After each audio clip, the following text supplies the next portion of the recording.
कांग्रेस सरकार की जो क्या बोलिएगा एक काला अध्याय इमरजेंसी क्या हुआ। बेसिकली इंदिरा गांधी जब बन करके आई थी, नेहरू जी की मृत्यु हो गई, उसके बाद इंदिरा गांधी जब पावर में आई थी तो ये सिंडिकेट वाले नेता लोग लगे हुए थे। उन्होंने सोच के रखा था कि she would be a puppet girl, puppet होगी और इसके नाम पे सिंपैथी का वोट लेंगे और बाकी जो चला रहा होगा वो हम चलाएंगे। इंदिरा जी को शुरू में ऐसा था भी कि वो उनके हिसाब से चल रही थी, लेकिन धीरे धीरे जब उन्हें ये बात समझ में आ गई तो क्या हुआ कि वो अपने रंग में खुल करके आ गए। और जब अपने रंग में खुल करके आ गई तो फिर क्या हुआ, उन्होंने बहुत कुछ ऐसा किया जो कि बहुत बढ़िया नहीं था। और ऐसे में उन्हें जब अपने राज पर, अपने शासन पर खतरा सा महसूस होने लगा तो उन्होंने इमरजेंसी की घोषणा की। तो आज हम अभी उसी इमरजेंसी के बारे में थोड़ी सी बातचीत करेंगे। आपको पता है कि जेल भरो अभियान चलाया था जयप्रकाश नारायण ने, और हजारों नौजवान जेल में भर रहे हैं और जेल में रखने की जगह नहीं है, कैंप डिक्लेयर कर रहे हैं और वहां लोगों को बिठा रखे, बोले भाई यही जेल है, रहो। कहां रखेंगे? और ये सारे जो है वो कोई पेटी क्रिमिनल्स तो है नहीं कि पॉकेट मार है, चोर है, पॉलिटिकल एक एस्पेक्ट को लेकर के आ रहे हैं। और इस चीज का हर जगह विरोध हो रहा है, हर जगह विरोध हो रहा है तो क्या होगा, अल्टीमेटली आपको इन्हें छोड़ना पड़ेगा। तो उस इमरजेंसी के बारे में ये बात करते हैं। इमरजेंसी होता क्या है, आपातकाल होता क्या है। आपको पता है कि भारत में 3 तरह के आपातकाल लगते हैं। एक है कि मशीनरी फेल कर गई, बाहर से अटैक हो गया, और फाइनेंशियल। जो फाइनेंशियल वाला आपातकाल है वो कभी नहीं लगा है। मुद्दे पर आते हैं। The government suspended the freedom of the press and implemented press censorship. Press पे सेंसरशिप लग गया। आप सरकार के खिलाफ कुछ बोल नहीं सकते हो, कुछ सरकार के खिलाफ लिख नहीं सकते हो। Electricity to all major newspaper offices was disconnected. जितने भी अखबार हैं उनका बिजली काट दिया गया from the next day of emergency, and the newspapers were forced to get prior approval. आपको कुछ भी लिखना है उससे पहले आप सरकार की अनुमति लीजिए। सरकार जब आपको अनुमति देंगे तभी आप कुछ लिख सकते हैं। आपको कुछ भी प्रकाशित करना है तो आपको सरकार की अनुमति लेनी होगी। Many journalists were arrested, और बहुत सारे अखबार वाले जो थे उन्हें अरेस्ट कर लिया गया, गिरफ्तार कर लिया गया। Newspaper like the Indian express and the statesman, Kolkata से पब्लिश होता था उस समय में, शायद अभी भी, तो ये बहुत प्रोमिनेंट अखबार है। इन्होंने क्या किया, बोला कि जब हमें तुमसे हर बात पूछ करके लिखना होगा तो बेटर है कि हम कुछ लिखेंगे ही नहीं, अखबार के कॉलम ब्लैंक छोड़ देंगे। भाई सरकार तुम ही भर लो। और एट्रोसिटीज तो हुई थी। इंदिरा गांधी के पुत्र थे संजय गांधी, उन्होंने भी बहुत सारी एट्रोसिटी की थी। खैर मैं पॉलिटिकल बयानों में नहीं जाना चाहूंगा। Protested by leaving blank spaces where news items had been censored, while magazines like the Seminar and the Mainstream choose to close down. और बहुत सारे जो जर्नल्स थे, मैगजीन्स थे, जैसे एक था सेमिनार, एक दूसरा था मेनस्ट्रीम, उन्होंने क्या किया, अपना पब्लिकेशन को क्लोज डाउन कर दिया। While many published through secrecy, और कुछ ऐसे भी मैगजीन्स थे जो छिप करके अपना सारा कार्य व्यापार करने लगे। अगला है explain the role played by syndicate. Syndicate का क्या रोल था कांग्रेस पार्टी में। तो कांग्रेस का भी डिवीजन हुआ था, कांग्रेस ओ फॉर ओरिजिनल शायर, तो दूसरा कांग्रेस आई फॉर इंदिरा शायर। अब उसमें क्या है कि 1 party 1 nation 1 leader, Indira is India and India is Indira, ऐसा वाला हिसाब किताब था। Syndicate was the group of powerful leaders. सारे पावरफुल लीडर्स थे, तकिया पर ऐसे लगा करके सोचने वाले। वो सोए हुए हैं या डीप थिंकिंग कर रहे हैं, गॉड नोज। काला चश्मा लगा रखा है और जहां कहीं मीटिंग है तो पहले ये ताम झाम स्टेज का होता नहीं था। पुराना जमाना क्या, अगर आप इंडिया टुडे या माया मैगजीन देखिएगा तो देखिएगा सारे नेता ऐसे लेटे हुए हैं।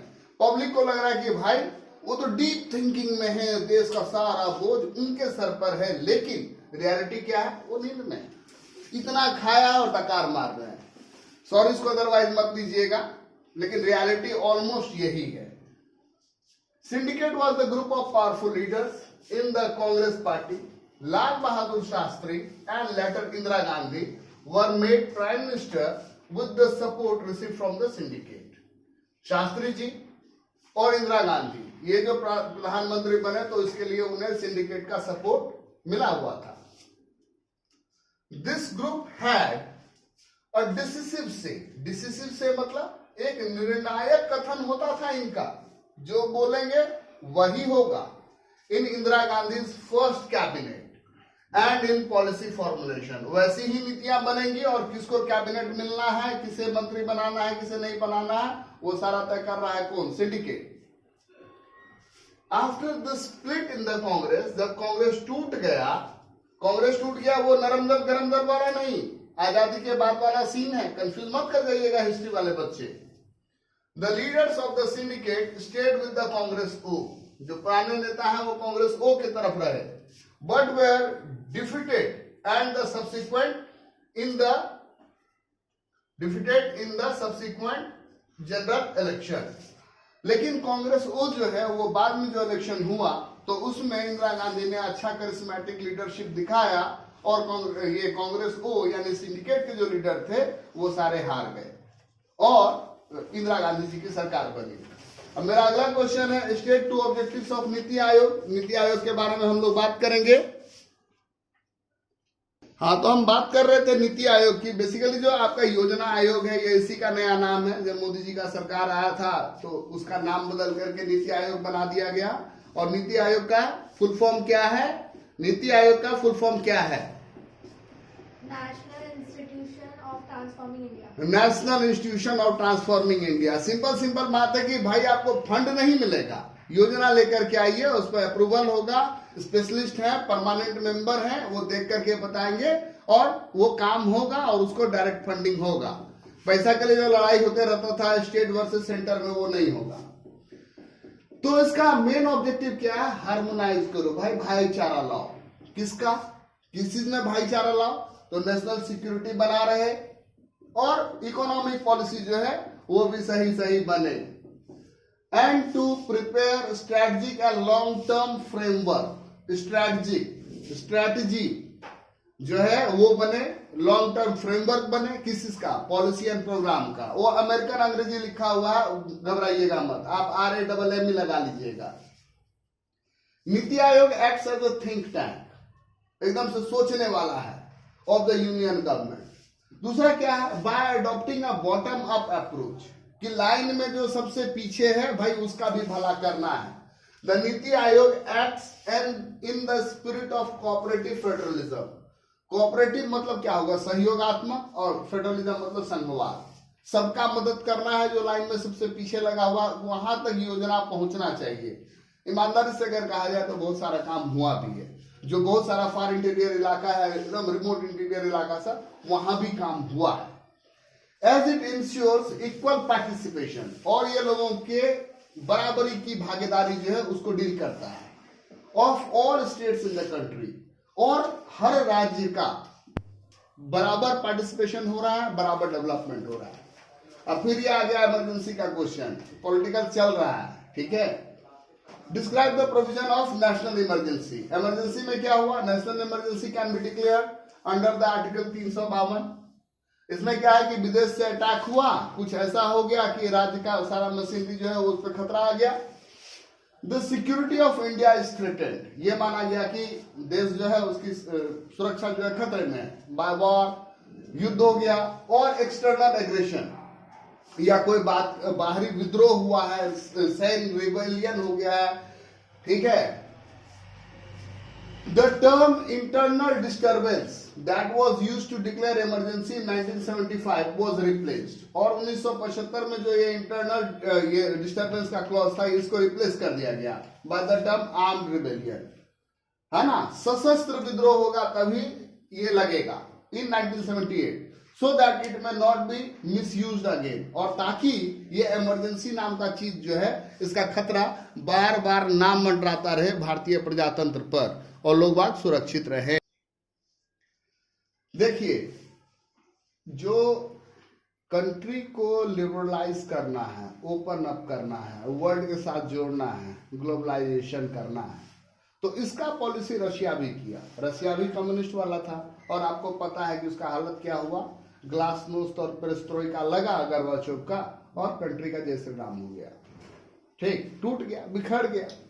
लेकिन चाइना जो है वो शॉक थेरेपी वाला मॉडल नहीं अपनाया।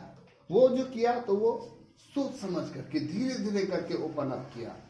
ठीक, एक तरीके से उसके मन में प्रोटेक्शनिज्म जो है वो वाली फीलिंग है बची हुई, और दूसरा तरफ क्या है कि इकोनॉमी को भी खोलना है। तो बोलता है China followed its own path in introducing a market economy. वो भी कम्युनिस्ट था, एकदम क्लोज इकोनॉमी था, लेकिन खोल रहा है। ठीक है, तो वो क्या बात है, justify the statement with 3 suitable arguments. 3 suitable argument देना है। The Chinese did not go for shock therapy. अब शॉक थेरेपी कहां पर है, रशिया, आपको पता है। कौन किया, गोर्बाचोव। क्या लगाया, तो ग्लासनोस्ट और पेरेस्ट्रोइका, ये सब आपको पता है। But open there economy step by step, एक एक करके, धीरे धीरे करके। जो सेक्टर में बहुत ज्यादा जरूरत है वहां पर एफडीआई आने दो, पोर्टफोलियो इन्वेस्टमेंट आने दो। The privatization of agriculture in 1982 was followed by the privatization of industry in 1988। ये नहीं कि एक ही साथ एग्रीकल्चर को भी खोल दिया, इंडस्ट्री को भी खोल दिया और पता चला बाद में कुछ संभाल ही नहीं जा रहा है, वो नहीं करना है। 1982 में एग्रीकल्चर को प्राइवेटाइज किया, समय दिया, 6 साल का समय दिया। बाद में 1988 में इंडस्ट्री को प्राइवेटाइज किया। जो ऐसा है लॉस मेकिंग सिक यूनिट है, जिसका एसेट सब जो है वो नॉन परफॉर्मिंग एसेट बना हुआ है, तो भाई उसको प्राइवेटाइज कर दो। In China the state and played and countries to play a central role in setting up a market economy. तो चीन में क्या किया, जो स्टेट है, जो कंट्री है, उसका सेंट्रल रोल रहा। वैसे भी कम्युनिस्ट में क्या होता है कि फैक्टर ऑफ प्रोडक्शन पे गवर्नमेंट का कंट्रोल होता है। ये कैपिटलिस्टिक मॉडल तो है नहीं, लाइसेंस फेयर इकोनॉमी तो है नहीं कि गवर्नमेंट का लिस्ट इंटरवेंशन और हर चीज जो है डिमांड और सप्लाई के फोर्स से गाइड होगा। ये सब तो आप इकोनॉमिक्स में पढ़े ही हैं। तो क्या होगा, गाइडेड रहेगा और गाइडेड तरीके से खुलेगा। ओके, चलिए, थैंक यू।